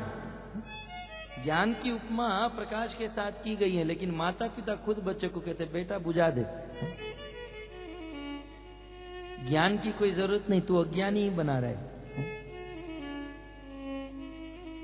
हम लोग जब जन्मदिन होता है तो बहुत प्रसन्न होते हैं, खुश होते हैं, लेकिन ये मेरा मंतव्य है। मैं यदि कहूं तो जन्मदिन के दिन सबको मिलकर रोना चाहिए। हाय रे, मेरे जीवन में 100 साल में से 1 साल चला गया और इस पिछले 1 साल में कुछ नहीं कर पाया। जन्मदिन कोई सुख का अवसर नहीं, दुख का अवसर है, रोने का अवसर है। लेकिन हम लोग सुख मनाते हैं। इतना भी ज्ञान नहीं है संसार के लोगों में, कब उत्सव कहां होना चाहिए, कैसे होना चाहिए। परीक्षित का जन्म हुआ, स्वस्ति वाचन कराया गया, ब्राह्मण आए, अनेकों गाय का दान किया गया, हीरे जवेरात का दान किया गया और उस बालक का नामकरण करने के लिए कृपाचार्यों को बुलाया गया। कृपाचार्य ने देखा कि जब से बालक का जन्म हुआ है तब से कुछ ढूंढ रहा है। ये बालक जो था, कोई व्यक्ति उनके सामने जाता तो उनके सामने ही देखता रहता। बात ये थी कि वो परीक्षण कर रहा था। वो बालक मां के गर्भ में भगवान को देख चुका था। इस दुनिया के प्रथम ऐसे जीव हैं जिन्होंने अपने मां के गर्भ में भगवान का दर्शन कर लिया। और ये बालक जब बाहर आया तो ये ढूंढ रहा था कि मैंने जिसको गर्भ में देखा ये वो तो नहीं, ये वो तो नहीं है, इसलिए वो परीक्षण कर रहा था। और परत ईक्षण, परत ईक्षत इति परीक्षित, दूसरों का परीक्षण करने के कारण कृपाचार्य ने इनका नाम परीक्षित रखा और इनका दूसरा नाम रखा विष्णुरात। विष्णु के द्वारा इनकी रक्षा हुई। राति का अर्थ होता है ददाती। विष्णु के द्वारा इनको जीवन दान प्राप्त हुआ, इसलिए इनका दूसरा नाम था विष्णुरात। और महाराज परीक्षित की भविष्यवाणी को देखकर कृपाचार्य ने कहा, एष दाता शरण्यश्च यथा यो शिनरशिवी यशोवीत नितास्वानां दोष्य नरी इव यज्वनां। कहते हैं कि यह बालक उशिनर देश के राजा शिबी के समान दानी होगा। राजा शिबी की तरह ये दानी होगा और दुष्यंत के पुत्र भरत के तरह अपने पूरे कुल की ख्याति को विख्यात कर देगा। भक्तों, किसी भी बालक में दान देने का गुण ये श्रेष्ठ माना जाता है। दान देना एक गुण है।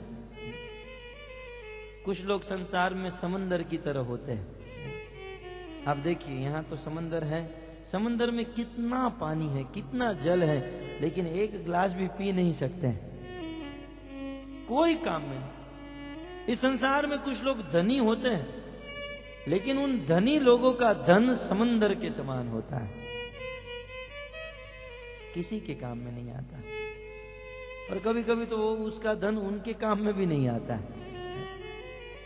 क्या करते हैं, धन छोड़कर चले जाते हैं और फिर उनके बच्चे, संस्कार तो कुछ होते नहीं है, और उस धन को गलत जगह पर लगा देते हैं।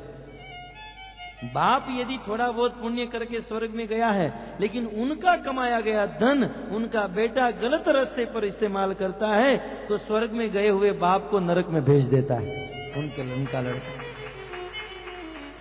इसलिए मैं कहता हूं ज्यादा धन छोड़ना ये भी बहुत गड़बड़ है।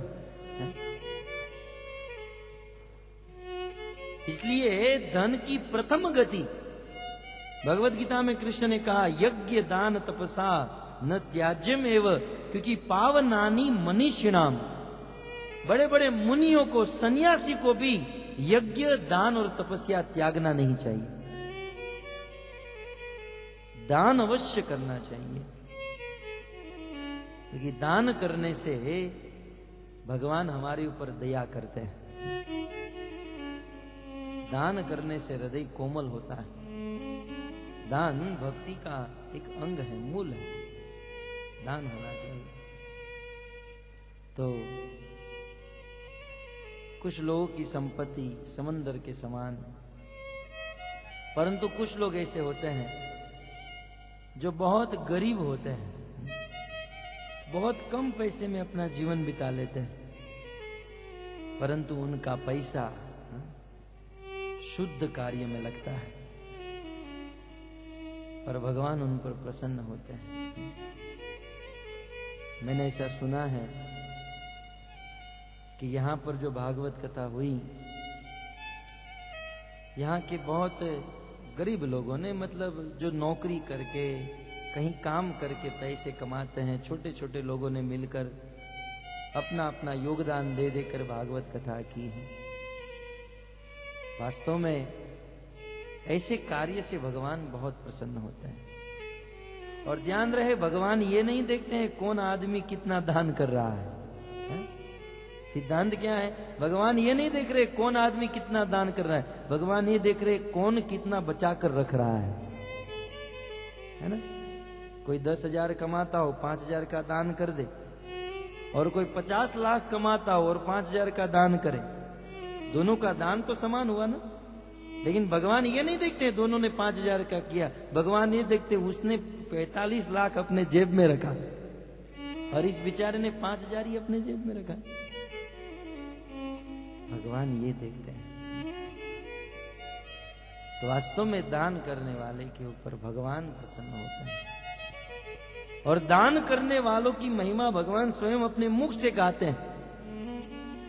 शी ददीची हरिश्चंद्र नरेशा, भगवान राम स्वयं गाते हैं, शी ददीची हरिश्चंद्र नरेशा, सहऊ धर्म हित कोटि कलेशा।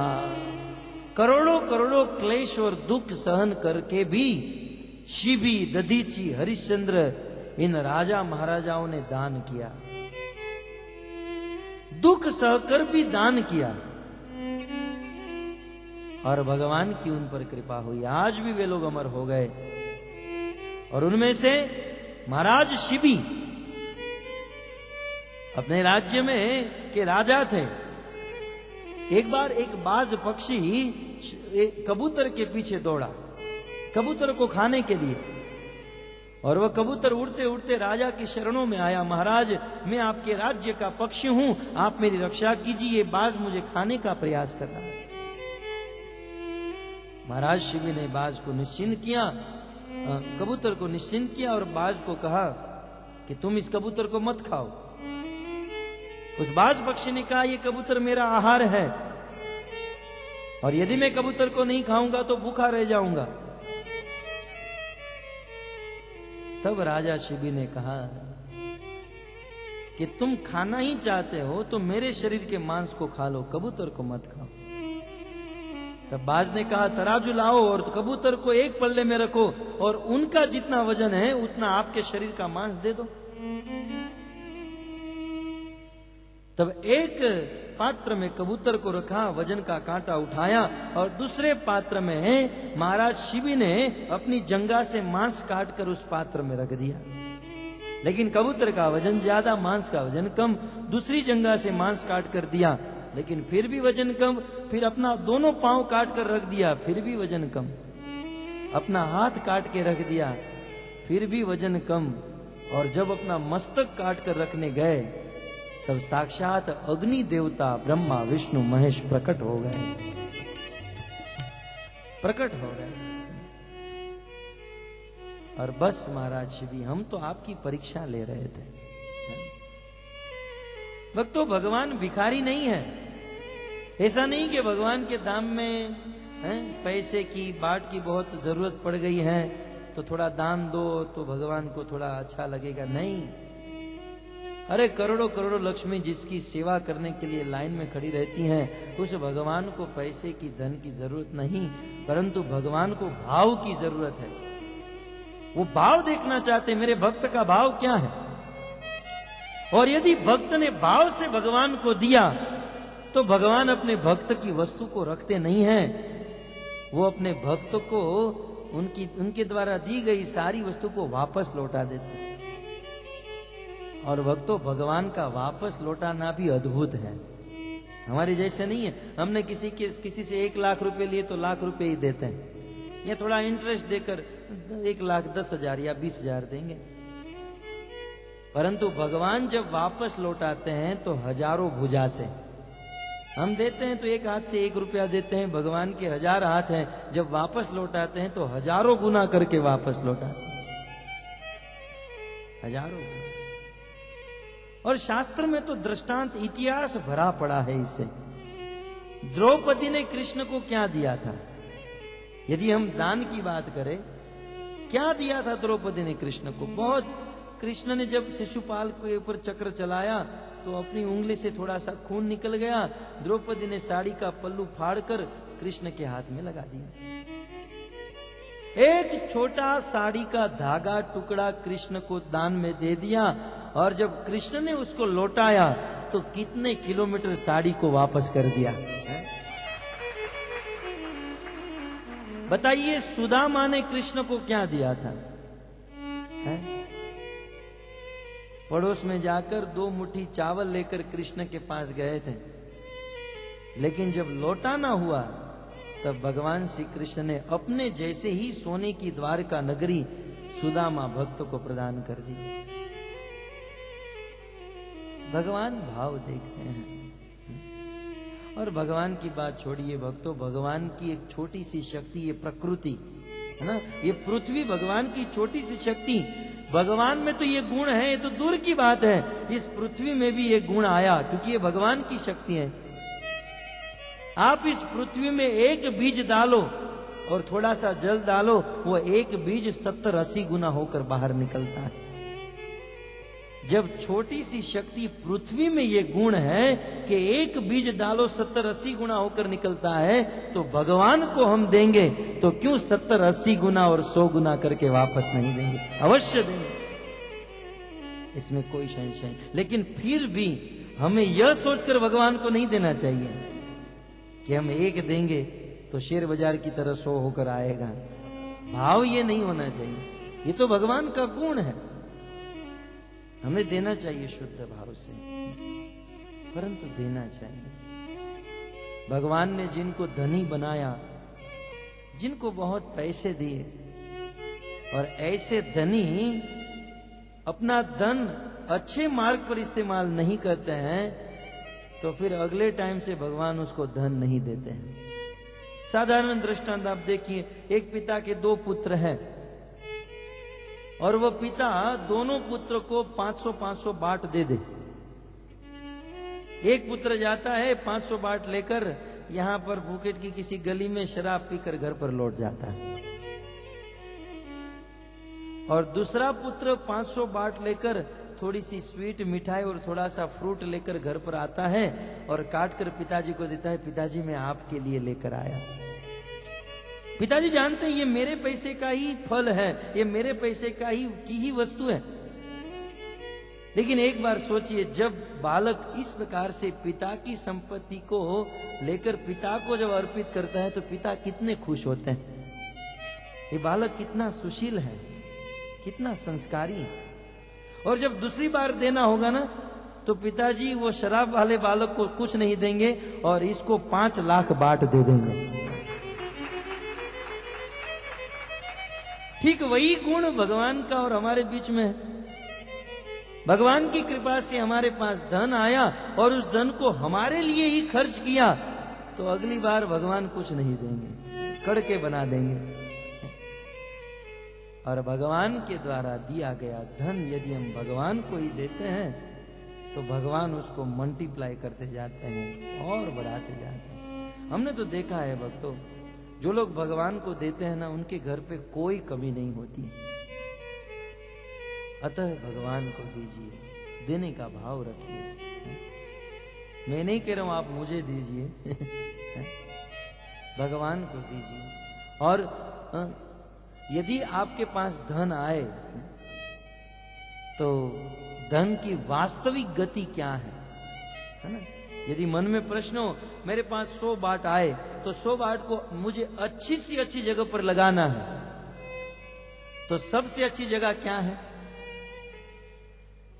पहली बात तो अपने लिए इस्तेमाल न करना, ये सबसे अच्छी बात है। दूसरों के लिए इस्तेमाल करें, क्योंकि अपने लिए तो सब लोग इस्तेमाल करते हैं, दूसरों के लिए जो करे वो साधु है।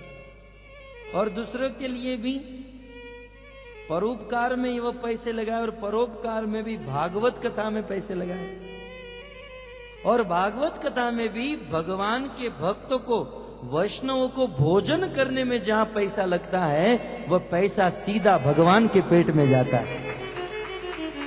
सत्य बात, भगवान स्वयं कहते हैं ये यज्ञ का धुआं उड़ाने से कोई लाभ नहीं होगा, इससे तो अच्छा है मेरे भक्त को, वैष्णव को भोजन करा दो, क्योंकि वैष्णव मेरे मुख है, वैष्णव को भोजन कराओगे वह भोजन, वह धन सीधा मेरे पेट में आएगा।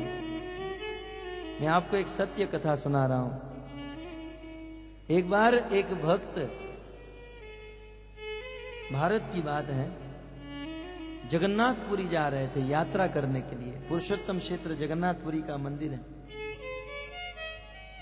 तो एक रईस सेठ थे, मालिक थे, जिसके पास बहुत पैसे थे, लेकिन वे कभी भगवान के धाम में नहीं जा पाते थे। तो ये भक्त जा रहा था, तो उस जो मालिक थे उसने कहा कि आप जा रहे हो तो मैं तो कभी आ नहीं सकता, ये मैं तुम्हें 100 बाट देता हूं, ये जगन्नाथ जी के मंदिर में डाल देना। होता है ना, भक्त लोग ऐसा करते हैं। तो वो भक्त जो था वो 100 बाट लेकर निकला। पहले के जमाने में ट्रेन फ्लाइट तो थी नहीं, अनेकों गांवों से चलते चलते जाते हैं। तो चलते चलते जा रहे थे, अनेकों गांव बीच में पड़ते थे। एक गांव में गए, वहां पर भंडारा हो रहा था, वैष्णवों का भोजन हो रहा था, और भोजन में कुछ कमी लग रही थी। तो इस वैष्णव को दया आ गई। अब दूसरे जीव को दुखी देखकर भक्त के हृदय में दुख होता है। और वैष्णव के पास कुछ, खुद अपने पास कुछ नहीं था उस भक्त के पास, लेकिन उसने 100 बाट दिए थे। तो इसने क्या किया कि वहां पर साधुओं का जो भोजन हो रहा था, कुछ प्रसाद भोजन लाकर वहां पर खर्च कर दिया। 98 बाट, 98 बाट वहां पर खर्च हो गए, 2 बाट बचे, जेब में रखे। और जगन्नाथपुरी पहुंचे और जगन्नाथ जी के मंदिर में जाकर वो 2 बाट उस जगन्नाथ जी की दान पेटी में डाल दिए। और जैसे ही जगन्नाथ जी की दान पेटी में बाट डाले, कुछ दिन के बाद वो जो मालिक थे ना, सेठ, उसको भगवान जगन्नाथ जी स्वप्न में आए। अरे तो धन्य हो गए, साक्षात भगवान स्वप्न में आए। तब इनको लगा, हाँ मैंने भगवान को दान दिया है ना, ये इसका प्रभाव है। तो कहा, प्रभु मैं तो आपके पास कभी आ नहीं पाया, लेकिन मैंने 100 बाट भेजे थे, आपको मिल गए? भगवान को ही पूछ लिया कंफर्मेशन करने के लिए। प्रभु मैंने कुछ दिन पहले एक भक्त आ रहा था तो 100 बाट भेजा था, आपको मिल गए? ध्यान से सुनिएगा, भगवान ने कहा 98 बाट मुझे मिल गए, 2 बाट का हिसाब नहीं मिल रहा है। समझ में आया? 98 बाट जिन पैसे से वैष्णवों को भोजन कराया गया वो मुझे मिल गया, लेकिन वो पेटी में डाला उसका हिसाब नहीं मिला। वो साधु लोग, पंडित लोग खुद खा गए।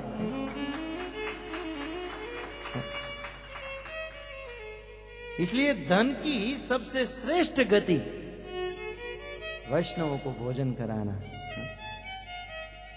तो दान, अब इस प्रकार से श्लोकों का विस्तार करेंगे तो कथा अधूरी रह जाएगी। परंतु परीक्षित महाराज के जन्म के समय भविष्यवाणी की गई, आपका बालक राजा शिबी की तरह दानी होगा और दुष्यंत पुत्र भरत के समान अपने कुटुंब का विख्यात करने वाला होगा। इस प्रकार महाराज परीक्षित का जन्म और नामकरण हुआ। धीरे धीरे धीरे ये बड़े होते गए और बड़े होने के बाद युधिष्ठिर महाराज आदि पांडवों ने महाराज परीक्षित का विवाह कराया। परीक्षित का विवाह राजा उत्तर की पुत्री इरावती के साथ हुआ और इससे महाराज परीक्षित को 4 पुत्र की प्राप्ति हुई। उस 4 पुत्र में सबसे ज्येष्ठ पुत्र का नाम था जन्मेजय। महाराज परीक्षित बड़े हो चुके हैं, कृष्ण को मिले बहुत दिन बीत गए। युधिष्ठिर महाराज ने अर्जुन को कृष्ण की खबर लेने के लिए द्वारिका भेजा। पहले के जमाने में कोई कम्युनिकेशन का कोई और व्यवहार तो नहीं था, फोन मोबाइल कुछ नहीं था, इसलिए अर्जुन को भेजा, जाओ कृष्ण कैसे हैं, किस स्थिति में हैं, ये समाचार लेकर आओ। अर्जुन द्वारिका गए और द्वारिका से वापस लौटे। अर्जुन का चेहरा मुरझाया हुआ देखकर युधिष्ठिर महाराज ने पूछा, अर्जुन कुछ बोल क्यों नहीं रहे हो, जल्दी बताओ कृष्ण कैसे हैं, किस अवस्था में हैं। अर्जुन ने रोते हुए कहा, भैया बड़े दुख की बात है। क्या हुआ? बोले भगवान श्री कृष्ण इस धराधाम को छोड़कर अपने धाम में वापस चले गए हैं। कृष्ण अब इस पृथ्वी पर नहीं रहे हैं भैया। तब युधिष्ठिर महाराज ने तुरंत निर्णय ले लिया, कृष्ण यदि इस पृथ्वी पर नहीं तो हमें भी इस पृथ्वी पर रहने से कोई लाभ नहीं। तुरंत युधिष्ठिर महाराज ने परीक्षित महाराज का राज्याभिषेक कर दिया, परीक्षित को राजा बना दिया और युधिष्ठिर महाराज स्वयं हरिद्वार से होकर, स्वर्ग होकर, हिमालय होकर भगवान के धाम में चले गए। और युधिष्ठिर महाराज के साथ भीम, अर्जुन, नकुल, सहदेव, द्रौपदी ये सब चले गए। अब हस्तिनापुर के राजा एकमात्र परीक्षित हैं। और भक्तों उस समय हस्तिनापुर का जो राजा होता था वो पूरी दुनिया के ऊपर राज करता था। पूरी दुनिया को ही भारत कहा जाता था, परंतु धीरे धीरे भारत तो दुनिया के एक छोटे से नक्शे में छोटा सा हो गया। परंतु दुनिया के चक्रवर्ती सम्राट महाराज परीक्षित के विषय में बताया गया, परीक्षित महाराज ऐसा राज्य करते थे, सर्वगुण संपन्न थे और परीक्षित महाराज के राज्य में कोई दुखी नहीं था। दैविक दैहिक भौतिक तापा, राम राज्य काहू नहीं व्यापा। किसी भी प्रकार का ताप नहीं, दुख नहीं, यहां तक तो किसी को रोग नहीं। समुद्र रत्न के भंडार किनारे पर लाकर छोड़ देता था, बस लोगों को लेकर पहनने की आवश्यकता थी। और महाराज परीक्षित के राज्य में सब लोग सुखी थे, किसी को कष्ट नहीं। यहां तक पशु पक्षी को भी न्याय मिलता था। राम राज्य में भी कुत्ता आया था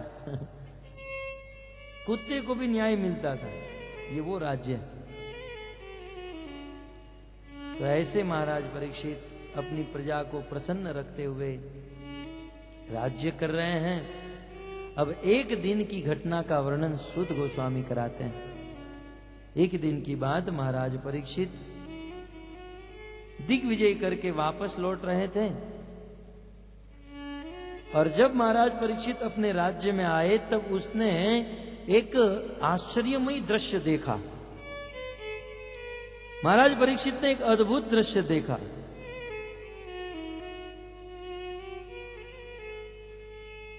और वो अद्भुत दृश्य क्या था? कहते हैं, धर्म पदे केन चरण विच्छया यामुशलभ्य गाम प्रच्छति सम अश्रु वदनाम विस्मिता मीव मातरम। एक गाय और एक बैल ये दोनों एक साथ खड़े थे और उस बैल के उस सांड के किसी ने 3 पांव काट दिए थे। वो बैल मात्र एक पांव पर खड़ा था और उसे देखकर गाय रो रही थी। आज तक महाराज परीक्षित के राज्य में किसी ने मच्छर भी नहीं मारा और आज किसी ने उस बैल के 3 पांव काट दिए। महाराज परीक्षित घोड़े के ऊपर सवार होकर आए और ऐसे अद्भुत दृश्य को देखकर घोड़े से उतर गए। तुरंत उस बैल के पास गए कि मेरे राज्य में ऐसा दुष्ट कार्य किसने किया। वो बैल कुछ नहीं बोला। बोले किसने आपके पांव काटे हैं, मुझे नाम दो। बैल नाम नहीं दिया। बोले नाम नहीं देना चाहते हो इशारा तो कर दो, मैं इसी समय उसे मार डालूंगा। बार बार परीक्षित के पूछने पर जब वो बैल कुछ नहीं बोला, परीक्षित बार बार पूछते रह गए। तब बैल ने मनुष्य भाषा में इतना कहा कि राजन, आप ये जानना चाहते हो कि मेरे पांव किसने काटे हैं? राजन, आप ये जानना चाहते हो मैं दुखी क्यों हूं? सत्य कहूं तो राजन, मैं भी नहीं जानता हूं।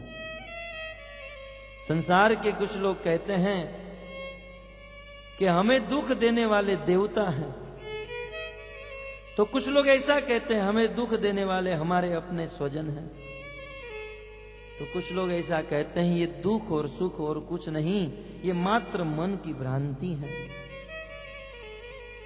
संसार के लोग मेरे दुख का अन्य अन्य कारण बताते हैं, परंतु परीक्षित आप तो राजा हो, बुद्धिमान हो, अब आप ही बताइए कि मेरे दुख का वास्तविक कारण क्या है।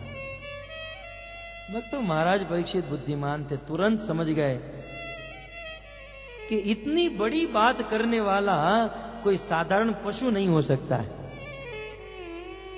ये धर्म का सिद्धांत बनाने वाला कोई साधारण बैल नहीं, ये बैल के रूप में साक्षात धर्म देवता आकर खड़े हैं। और वास्तव में यही था कि साक्षात धर्म ही बैल का रूप लेकर खड़ा था। और ऐसा क्यों बोल रहा था? क्योंकि भक्तों, धर्म का एक सिद्धांत है, इस संसार में यदि कोई व्यक्ति बुरा कर्म करता है, बुरा कार्य करता है, तो बुरे कार्य करने वाले को तो पाप लगता ही है, लेकिन बुरे कार्य करने वाले का नाम यदि कोई ले ले तो उस व्यक्ति को भी उतना ही पाप लगता है। बुरा काम करने वाले को पाप लगता है, लेकिन बुरा काम करने वाले की जो चर्चा करते हैं, निंदा करते हैं, ईर्ष्या करते हैं, उनको भी उतना ही पाप लगता है। विचार कीजिए, हम और आप दिन में कितनी बार फलाने भक्त ऐसे हैं, फलानी माता जी ऐसी हैं, वो ऐसा है, वो ऐसा है। वो तो बुरे हैं, उनके बुरे कार्य से उनको पाप लगेगा, लेकिन उनका नाम लेने से, उनकी चर्चा करने से उतना ही पाप हमें लगेगा। भक्तों, ये धर्म का सिद्धांत है। इसलिए दूसरों की निंदा करने से, दूसरों की ईर्ष्या करने से बचो। हमारे पास बहुत समय कम रहा, इसलिए मैं प्रथम स्कंद को छोड़कर दूसरे स्कंद में नहीं जा पाऊंगा, परंतु तृतीय चतुर्थ स्कंद में वर्णन है। शिवजी की पत्नी सती दक्ष प्रजापति के यज्ञ में ऐलान करते हुए कहती हैं कि आप लोगों ने शिव जी का अपमान किया। ये मेरे बाप ने, दक्ष प्रजापति ने शिव जी का अपमान किया। शिव जी जैसे वैष्णव का अपमान करने वाले का पतन निश्चित है। और मेरे पिता तो मरेंगे, लेकिन हे भृगु ऋषि, आप लोग ने भी मेरे पिता को नहीं रोका, और आप लोग भी शिव जी जैसे महात्मा वैष्णव के दोषों को सुनते रहे। मेरे पिता तो मरेंगे, साथ साथ आप लोग भी मरेंगे। सिद्धांत दे दिया। अरे जिस स्थान पर किसी वैष्णव का अपमान हो रहा हो, जिस स्थान पर किसी वैष्णव का अपराध हो रहा हो, यदि हम में ताकत हो तो वैष्णव के का अपमान करने वाले की जीवा को खींच लेना चाहिए, और यदि ऐसा न कर सके तो कान में उंगली डालकर वहां से निकल जाना चाहिए। लेकिन हाय रे दुर्भाग्य, हमारे जीवन में जहां वैष्णव का अपमान होता है वहां तो हमारे कान 10 हो जाते हैं। दूसरों की निंदा सुनने में, दूसरों का अपमान सुनने में तो हमारे कान बहुत बड़े हो जाते हैं। लाल गोविंद प्रभु अच्छी कथा करते हैं, वो तो करते हैं, उसमें कौन सी बड़ी बात है। नहीं, वो आज अच्छा भजन गाए, वो तो गाते हैं, कौन सी बड़ी बात। तो जानती हैं लाल गोविंद प्रभु कल होटल में बैठे थे। अच्छा, कान बड़ा कर देंगे। और क्या कर रहे थे? बता और क्या कर रहे थे? दूसरों की बुराई सुनने में अपना कान बड़ा कर देते हैं और अच्छाई सुनने में कोई इंटरेस्ट नहीं। ये हमारी स्थिति है। बताइए हमारा प्रोग्रेस कैसे हो सकता है, हमारी प्रगति कैसे हो सकती है? भक्तों को दूसरों की ईर्ष्या करने वाला, दूसरों की निंदा करने वाला सूअर माना जाता है,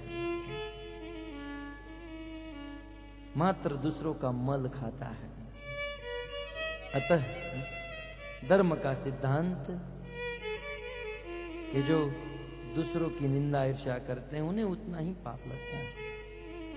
अतः दूसरों में दोष न देखें, दूसरों में गुणों को देखने का प्रयास करें। तत्पश्चात महाराज परीक्षित ने आजू बाजू में देखा, इसके पांव को काटने वाला यहीं कहीं होगा। जब महाराज परीक्षित की दृष्टि बाजू में गई तो देखा कि साक्षात कलयुग, जिस युग में हम लोग बैठे हैं ना, इस युग का अधिष्ठाता देवता साक्षात कलयुग राजा का रूप लेकर हाथ में तलवार लेकर खड़ा है। परीक्षित समझ गए ये कलयुग की करतूत है। कलयुग जब महाराज परीक्षित के राज्य में इस दुनिया में आया तो सर्वप्रथम धर्म के 3 पांव को काट दिया। परंतु महाराज परीक्षित तुरंत कलयुग के पास गए, खड़क से तलवार निकाला और अपनी तलवार से जैसे ही कलयुग को मारने गए, कलयुग ने देख लिया कि अब मैं मरने वाला हूं, बचने के लिए एक ही उपाय है। तुरंत वह कलयुग महाराज परीक्षित के चरणों में गिर गया। महाराज मैं आपका शरणागत हूं, मेरी रक्षा करो। कलयुग ने, महाराज परीक्षित ने कहा, क्योंकि तुम मेरी शरण में आए हो और मैं क्षत्रिय हूं इसलिए मैं तुम्हें जीवन दान दे रहा हूं, परंतु तुम आज और अभी इस राज्य को छोड़कर चले जाओ। कलयुग ने कहा, महाराज आपके राज्य की सीमा तो बहुत बड़ी है, इस पृथ्वी को छोड़कर मैं कहां जाऊंगा, आप मुझे कहीं तो स्थान दीजिए। जब कलयुग ने बार बार कहा मुझे कहीं तो स्थान दीजिए, तब महाराज परीक्षित ने कलयुग को 4 जगह पर स्थान दिया। कलयुग ने मांगा मुझे कहीं तो स्थान दीजिए, महाराज परीक्षित ने कहा मैं तुम्हें 4 जगह पर स्थान दूंगा, लेकिन कल सुबह 7 बजे।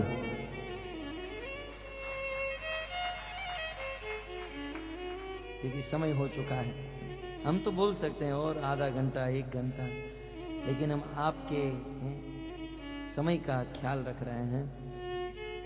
तो कलयुग के रहने के स्थान का वर्णन कल होगा और उस स्थान पर हमें कभी नहीं रहना चाहिए, वो कार्य हमें कभी नहीं करना चाहिए, और क्या करना चाहिए क्या नहीं करना चाहिए ये कल वर्णन होगा।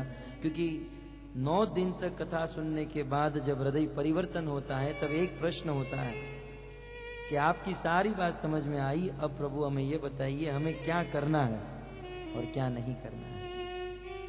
तो भागवत का सार कल आपको बताया जाएगा। समय से आइए, सुनिए और अपने जीवन को धन्य कीजिए। हरे कृष्णा हरे कृष्णा